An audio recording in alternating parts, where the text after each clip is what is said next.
Hey, sports fans, Larry Eater here. We are doing a new collaboration called Brooks on Running, and our first interview is with Danny Mackey, the founding coach of Brooks Beast. Danny, good to see you, my friend. Good to see you too, Larry. Thanks for having Um, me on. yeah, it's just to be fun. So this is really geared to a lot of our coaches, and we've got a whole bunch of coaches who come in during cross country. I wanted to kind of introduce you to them, talk a little bit about your background in coaching, and then pick your brain a little bit about some of the questions they ask me on a daily basis. Are we okay with that? Yeah, sounds great. Sure. How did you get into coaching? I think it's probably two things. One is, I've always been involved with sports. Sure. And I started running in high school Hmm. and had a really good college coach or high school coach, really great teammates. And so maybe fall in love with the sport. And then I was fortunate enough to go to a really good university with a really good coach. And so became more and more immersed in track and field. And we had good teams in both high school and college. And I, at that point, wanted to keep running after college. And then while I was in college, I was pre-med, and so I think that's a service type role. And Sure. so I think combining my love of sport with my love of science just just kind of meshed one on one. So yeah, from a pretty young age, I'd say I was like 20, I wanted to coach. Cool. Now, where did you go to high school? Went to Andrew High School, which is a suburb of Chicago, in Tinley Oh, Park. wow. I didn't know you were from the Midwest. Oh, that's Yeah, cool. yeah, Yeah, I went yeah. to DeSmet in St. Louis, and then I moved to Okay. California and went to finish Okay. up development. Now, where did you go to college? I went to Eastern Illinois University Oh, wow. for undergrad. Okay, who was your coach there? John McInerney and Tom Akers. Okay, okay. Wow, wow. Now, you did Yep. both cross country and track? Yep. Okay. Did Yep. you enjoy cross country? I loved cross. Yeah, Yeah, because of the team component. yeah. I'm not a good cross runner. Better on the roads and better on track, but or back in the day. But yeah, I loved it because of the team aspect of it. Yeah. Yeah, I found some pictures of you in some road races, and Yeah. I'll have to send them to you. It's fun. It's kind of I always try to look stuff up and find some fun things, and we'll get those when we up when we put up your interview. Um, the I like the last time I got to interview you was right at the beginning of the pandemic, and it was a real challenge trying to figure out how to keep your one athletes interested, how to keep them safe, how to come up with workouts and things like that. Was that one of the most challenging times you had in your coaching at Brooks Beast? Um, not really. I think it was because it was collectively so challenging for everybody Hmm. that nobody really knew what to do then. And Sure. so it Yeah. wasn't Yeah. and the other thing that was there was no pressure anymore. Like Yeah. Yeah. um the there's no racing, there's no travel. It was just like keeping athletes from getting sick and trying to keep them remotely fit. And there was just this vast unknown, and we're kind of all in it together.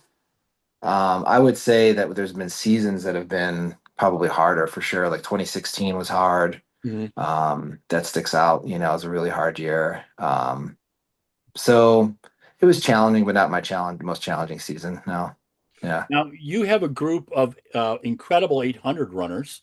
You have some 1500 specialists, some people at the 5 and 10, and some road runners.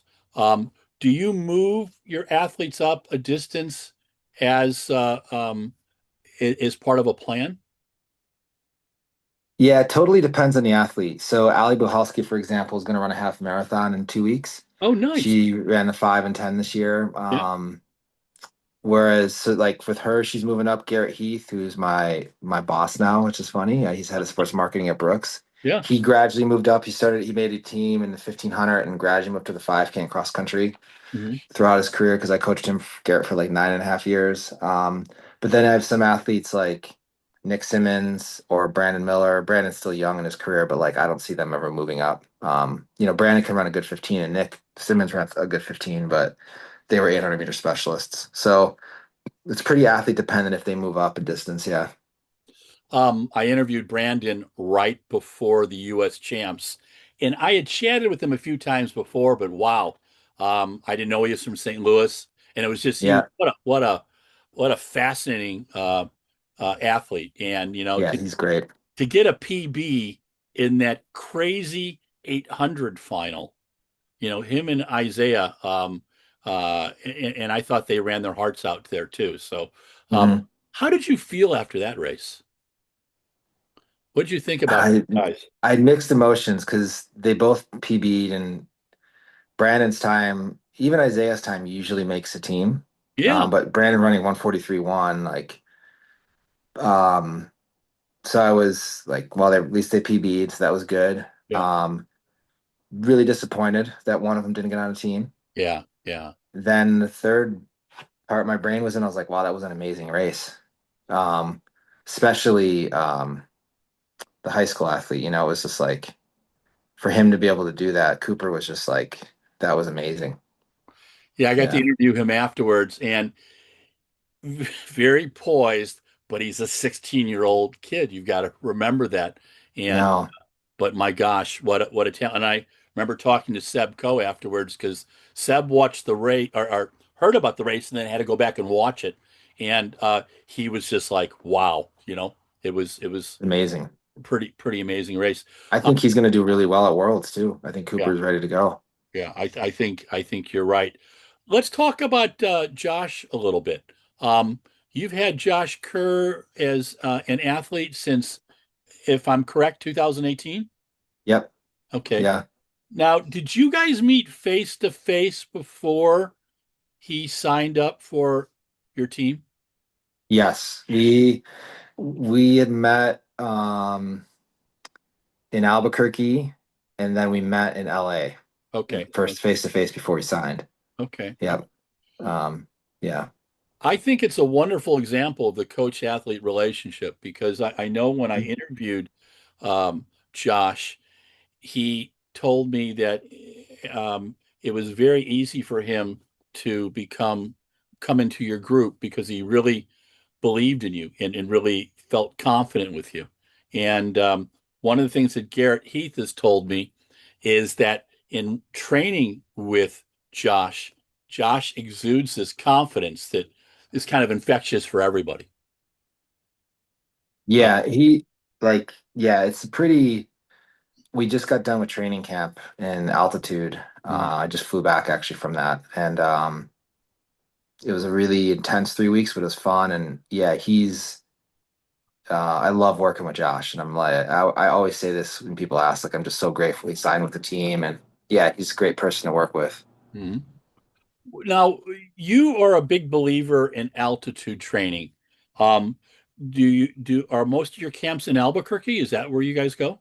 He can sleep at like 6,500 feet and get down to 4,900 feet pretty in like 15, 20 minutes.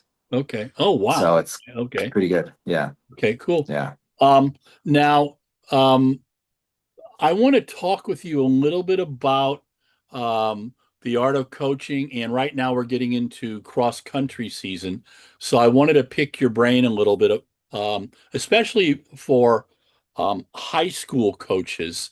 Um, what do you see if you were putting together a training program for high school athletes? What do you think are the most important goals for young cross country runners?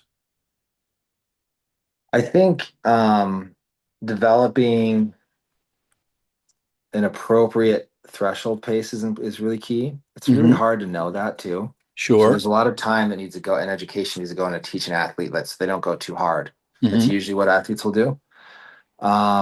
So that's a pretty key component, especially for cross country, because the boys are running and the girls running 5K usually. Yeah. So that's a long race for a young athlete. And so having that threshold pace down, being strong at tempo runs, I think is really important.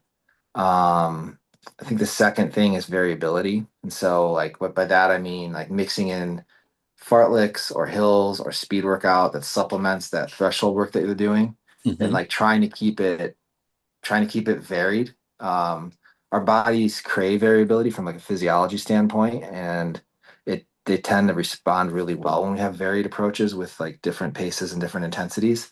So Okay. not being scared to go really fast some days or long slower some other days, like just mixing it up is super important. And then I think the third thing is starting to instill some discipline and intentionality because when I think you were talking about Josh a minute ago, like one of Sure. the things that separates him from other athletes is he's very intentional with how works on his day. Like his sleep, his nutrition, his weight training. And so it's not like the kids need to do all that stuff when they're 15 years old, but like Yeah. starting to understand, at least if it's like my high school coach is really good in the sense of like when we were at practice, like we had fun, we were bonding as a team, but he's like, this is the point of the workout today. It was a recovery day, we're going to run easy. It's a VO2 max day, we're going to run VO2 max. It's a fartlek day, we're going to do that. Let's talk about one of the things I see that high school athletes and high school coaches really miss out is on recovery days. Are there rules about recovery days that you enforce with your athletes? When you say there's rules, if somebody is not good at them, I mean, one of the things, this will be funny because it's a story, but like, Sure. so I just was in altitude camp with Josh and Allie, Hmm. and they ran they have 2 recovery days a week. They ran with me on their recovery days. Okay. That's not fast. I'm not fast. Okay. um, so Josh actually wears an old school Timex watch. He doesn't have a pace Oh, wow. for, Okay. yeah, he just goes on minutes and he says, I think that, that's a 7 mile loop. And so whatever it is what it is. Yeah. Allie wears a heart rate monitor and she keeps her heart rate under 130. Okay. Um, and so the whole point though is like, what do they need to do to make sure they're getting recovery in? Yeah. And if it's not running faster than their old slow coach, which is me, then that's what they're going to do that day. But I think a lot of athletes mess up to your point is they go too fast and they think of it like I always tell them like the whole point of the recovery run is to benefit from the workout you did the day before, the hard work and absorb that, let your Hmm. body adapt to it, not be thinking like, oh, I need to run hard again. And so, yeah, heart rate's a good rule. GPS is on every watch. If you get tied into your pace too much, do what Josh does. He wears an old school watch and just runs 50 minutes. That's his recovery day. And Okay. so he doesn't care what pace he runs. He doesn't care if it's slow. What type of weight work do you suggest for middle distance runners, especially at the high school level? How should they start? Yeah. I think the rudimentary lifts are really important. So by that, I mean, because hip extension is critical and core strength is critical. And Sure. so, like, you don't have to go that, they can be quarter squats, but Okay. squats are really good. Mhm. Posture is important. So lat pull downs are good, but those are basic lifts. Yeah. Um, so, we do ours as a pro level gets more complex, so they're moving in multiple planes and they're changing directions and doing high velocity work. But I think that closed circuit, which is like weight machines, Hmm. closed circuits, exercises are great. Very basic lifts like squats, lat pull downs, lunges, bench press. And like if you do like 6 exercises of those, I think that is setting up a good foundation for a high school runner. Like they don't need to spend more than 30, 40 minutes in the weight room. It's surprising, even at the pro level, like the athletes that I signed from college, Hmm. like a lot of them don't do much in the weight room at all. It's just some core work and that's it. So more than that's, I think, beneficial. Yeah. And it's good to teach them how to lift. So if that means they're doing 4 exercises, 3 sets of 6, but they're doing it right, that's perfect. Okay. That's like the way to do it. Yeah. Okay. Um, when you how would you define a long run for high school athletes, for freshmen, Ooh. sophomores, juniors? I normally give them like when I'm doing my weekly training, I suggest 65 to 70 minutes. And for the seniors, 80 to 85, depending on where they're at. Or am I going too Yeah. long for them right now? What do you think? I don't think so. Like I had two thoughts that right away when you first said it. Sure, please. One was it's so individual, Yeah. like it's so based on on how they look after 50, 60 minutes of running. Mhm. But then there's like the traditional, like the Jack Daniels, it's like 20% of your weekly mileage. Yeah. That's one rule of thumb. But then from like the way you kind of articulate, I think is probably where my head went next was like, yeah, it's usually somewhere around 65 minutes for a Okay. younger athlete. And then they get a little older, you're looking at 85, 90 minutes. That happens to be right about where that 90-minute mark is where they've depleted their glycogen stores. So it's a good like duration, Okay. about 90 minutes. That's a normal one. Um, yeah, I think it is dependent on the athlete though, because you don't want them to be breaking down their form and stuff like that where they're starting to get injury risk going up. But a high school kid late in the season that's freshman, they get to November, October, like they should be able to run 65 minutes, Okay. I think. Yeah. I want to go back to tempo runs. Now, I try to keep it simple for the high school coaches because, again, about a third of the coaches who come into cross country every fall, as you know, Danny, they the AD says, "Hey, Yeah. coach cross country." So the rule that I have with them is I suggest a 20-minute tempo run for high schoolers. I suggest the pace be 20 seconds slower than their average mile for the current 5K racing pace. Great. You okay with that? You could even go 25, 30 seconds slower. Okay, Yeah. okay. I just Yep. I'm trying to be a little more cautious about it. Jeff Johnson ripped on me one time when I was putting up my weekly training, and he goes, "Larry, you're pushing these kids a little bit," and I'm trying to be a little more respectful of that. Um, One of the questions that comes up from coaches a lot is that say they have a hard workout on a Tuesday, and some of the kids recover well Wednesday, but there's other kids um, by Thursday still need probably another day of recovery. Um, how are you about you talk about athletes having individual kind of cycles and individual recovery. Um, do you, if you're having a hard day on a Tuesday and kids aren't recovering by Thursday, do you give them another break day? Yeah. Okay, Because and now you could modulate that a little bit. sure. So we were talking, 10 minutes ago about Josh and Allie running with their slow coach as a Right. recovery day. Yeah. So maybe the Thursday, it's they put the pace monitor back on Hmm. just because they want to monitor, see what they're running and they're not running really slow, but Yeah. it's still a recovery day versus quality. Um, I actually give most of the beasts that Thursday day is like a flex day Okay. where if they feel good, they can push the pace a little bit. They're not running tempo, but they can Right. run, if you're a fit guy, 550s at altitude. Okay. Um, Wow. Fit girl, you're getting down to 630s. Now if they're tired, that means somebody like Henry or Josh, they might not run faster than 645. Maybe it's a full 50 seconds slower than it was the week before if they're beat up from Tuesday and they know they have another hard workout Friday. So Sure. they can kind of like go on how they feel a little bit that day, where I'm okay with them going a little bit more faster, like a moderate pace. Hmm. But I think it's smart to give that extra day in there versus force it. What do you think about fartlek for high school kids?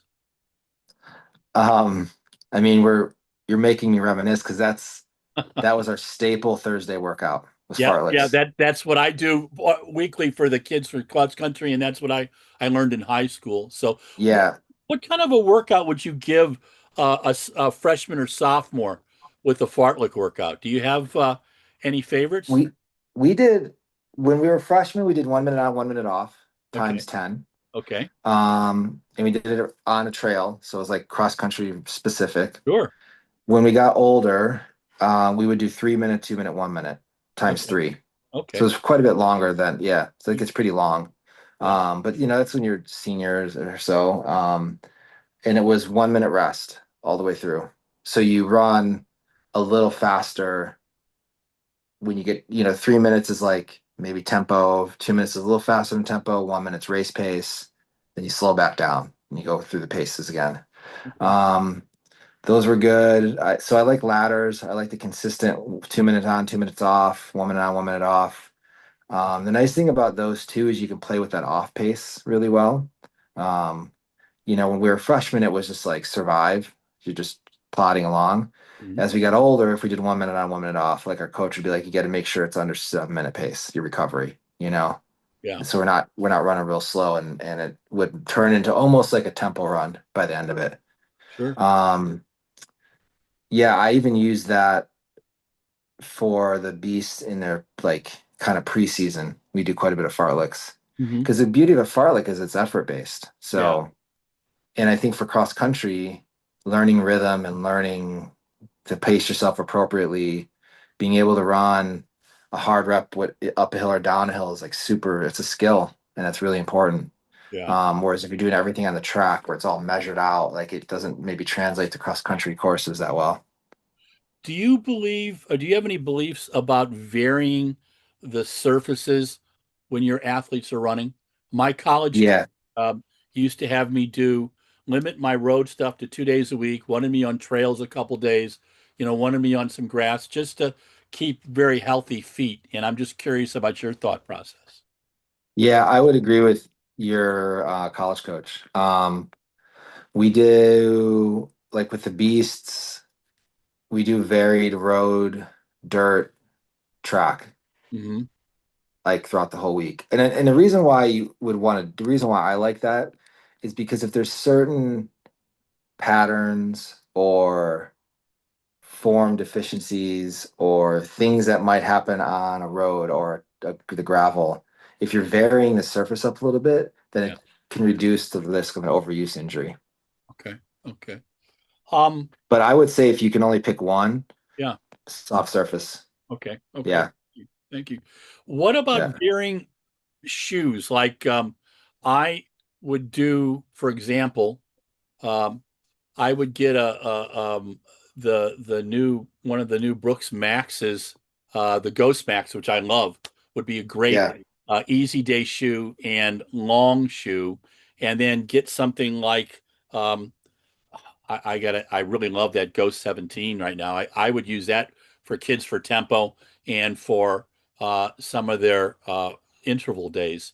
Do you have your athletes look at varying their shoes as well as Yeah, they have. I mean, because they're pros, so they get as much free stuff as they want from that's Brooks. cool. Yeah, yeah, So that, that does help. But even if when I did pay for stuff in high school, yeah, I had my normal running shoe, which would be something like a Ghost, or right now it'd be glycerin, sure. Okay, and and then I use Hyperion Max for my fast stuff. okay, So I have okay. two different shoes. I have a lighter shoe that's a little bit more responsive for fast work, and then more protective cushion shoe for like my easy runs and my long runs. And even now at 44, I still use two different pairs of shoes.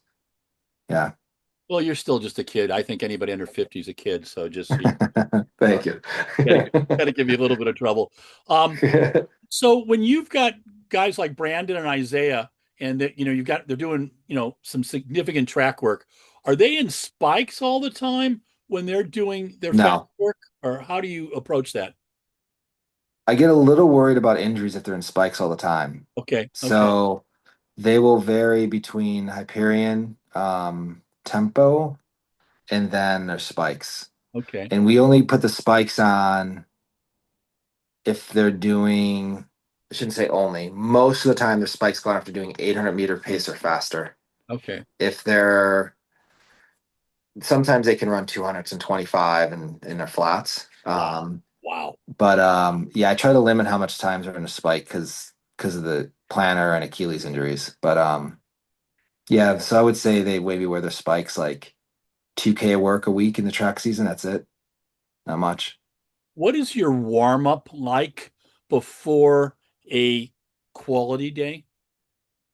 Depends on the athlete, but it's anywhere from 10 to 20 minutes of easy running. Okay, Um, then from there, they start doing A skips, B skips, high knees, butt kicks, bounding, karaoke, lateral, flicks, toy soldiers. Straight leg. Yeah. So there's like about 14 drills that they do. Hmm. And so they do 20 set and then take a long time to warm up. And so they do all that and they do 1 200 before the workout starts. If they need to Now, do, uh, yeah. what do you do with them after um, a quality workout? Is there a long cool down process? That depends on the athlete and the workout. So if I give two examples for you, like Brandon Miller will run like 6 7 minutes net and he'll walk another 6 or 7 minutes. Okay. Josh usually does, and Allie usually do like 3 miles. Kaylee usually does two. Um, but yeah, last week Josh had a time trial, so he did a 5 mile cooldown Okay. just Okay. because he did a 1K time trial and yeah, wanted to like um make sure he got his volume in before he starts tapering for Worlds. Mhm. So, it's but a normal week, if you're not including Brandon, 2 to 3 mile cooldown. That's normal for an athlete. Okay. So, one to ask you a few questions about Josh right now, if you're comfortable talking a little bit, and anything that you're not comfortable with about respect, you know, Right. because it's fascinating to watch. It seems a little, you're doing things a little differently than you did before Budapest, than you did before uh, Tokyo, and that you did before Paris. In that, my observation is he's not racing as much. Is that a good um, observation, or am I missing some things? You're not missing anything, Larry. Okay. That's intentional. He did those grand slams and hit a Okay. double. Yeah. So that's 6 races right there. Yeah. Um, and then he ran London. Yeah. And that went okay. We thought we'd run a little better, but he ran fine first fast 15. And then he did the 5K at the UK champs. And then yeah, he hasn't raced in 6 weeks. Okay. How was that So 5K? Were you happy with that 5K? I would have liked George Mills to be in there. Yeah. George is Yeah. around 12:45 or Yeah. 44. Yeah. That one against Nico Young. Yeah. Yeah, so we were hoping George would run just because like George is aggressive and he's really good and Yeah. it would have helped to be faster. But the way Josh ran it, he ran his last K in like 2:30 and he looked smooth and he looked good. Yeah. Yeah. Josh said something funny in the interview afterwards. I did send some remote questions to him, and he goes, "Yeah, I wanted to run a little faster because Coach wanted me to run a little faster." So I got a kick Yeah. out of that. It's Yeah. just fun to. The way I describe you sometimes, I think I used it on BBC, and it's a compliment. So I just want to make sure that you Sure. that way. Is Kenny Moore back in 1972 talked about Ron Hill and said he was possessed of the scientific method. And like to use that when I talk about you I because appreciate that. Yeah. you're very detail oriented. And it seemed to give Josh and your other athletes a ton of confidence.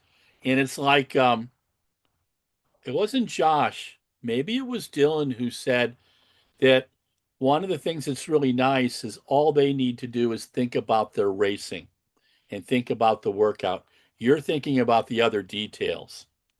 Um, and I wanted to talk about the coaching team that you have. Can you tell us their names and a little bit about what they do with you with your team? Oh gosh, yeah. Our staff is like amazing. And they're fun people and great people to be around.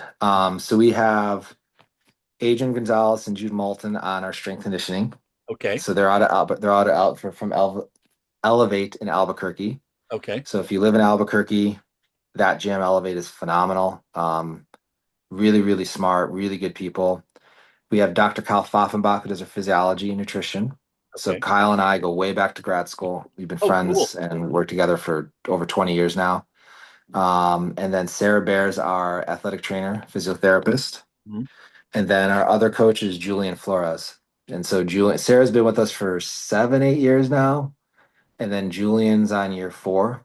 Okay. And yeah, so that's our staff, which they're the best. Yeah, I can't say enough about them. They make my life very easy.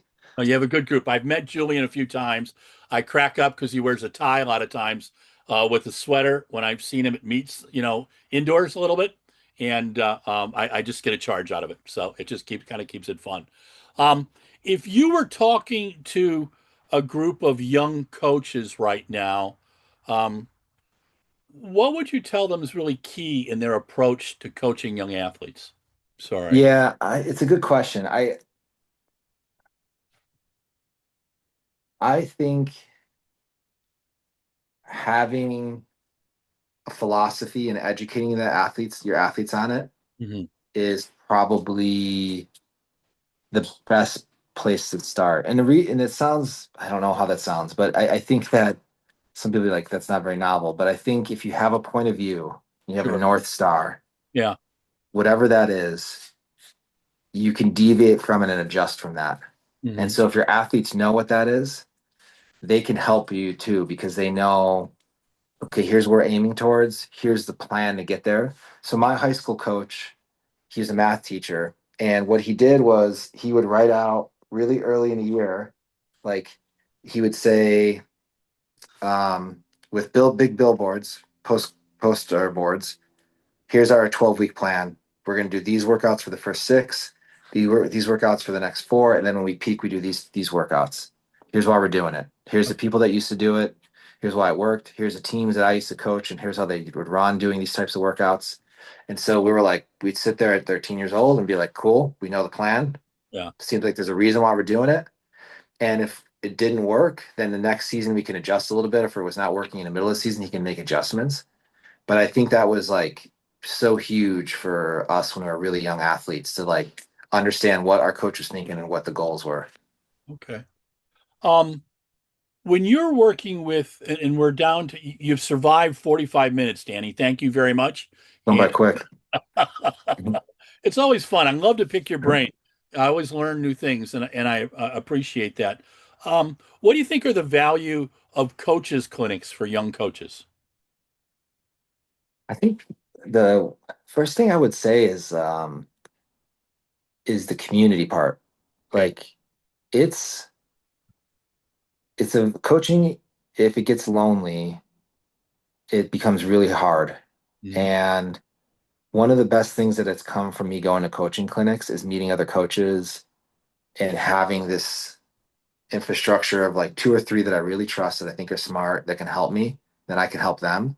Mhm. And we bounce ideas off. I'll be like, hey, like, what do you think about this type of tempo run? Have you done this? Like, or I got this one athlete, who is really struggling on You were talking about sharing ideas with other coaches. You said the community is a really big part.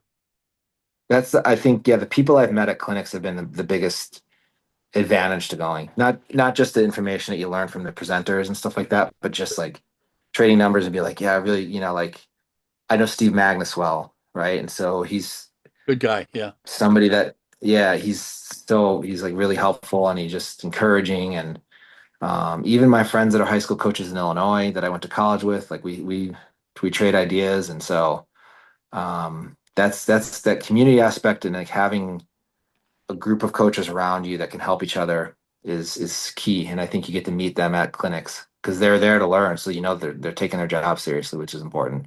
Cool. Cool. Are there any resources you suggest for young coaches or for coaches of any age? Yeah, Altus, I think Yeah. is one of the best out there. Yeah. Yeah. Um, Really true. yeah, I Dan Paff and Stu McMillan, Kevin Tyler, like what they're doing there with the education has been great. Cool. Cool. Well, Danny, Yeah, you survived 48 minutes with me today. I really appreciate it. I'm it's my sending pleasure. positive vibes for Josh in Tokyo. I'm looking forward Yeah, to interviewing him after the race, and we'll be putting a couple pieces up. We just did one earlier in the week, and I'll get a link out to you for that as well. go ask them tough questions. I will. I loved it. He's always fun. He's got some Yeah, he is. fun things to say, and he's opinionated, and I like that. Yeah, keeps people thinking. It just keeps it fun. yep, But yep. you're now what 12 years into coaching the Brooks Beast, and you have such a I wonderful know. group of athletes, and it's really fun to see. how it's evolved. So congratulations on Thanks, Larry. such a great success. This is Larry Eater with Run Blog Run. This is a new collaboration with Brooks called Brooks on Running, and we're interviewing Danny Mackey, the head coach and founder of the Brooks Beast. Danny, thanks again, my friend. Thanks for having me, Larry. It's my pleasure.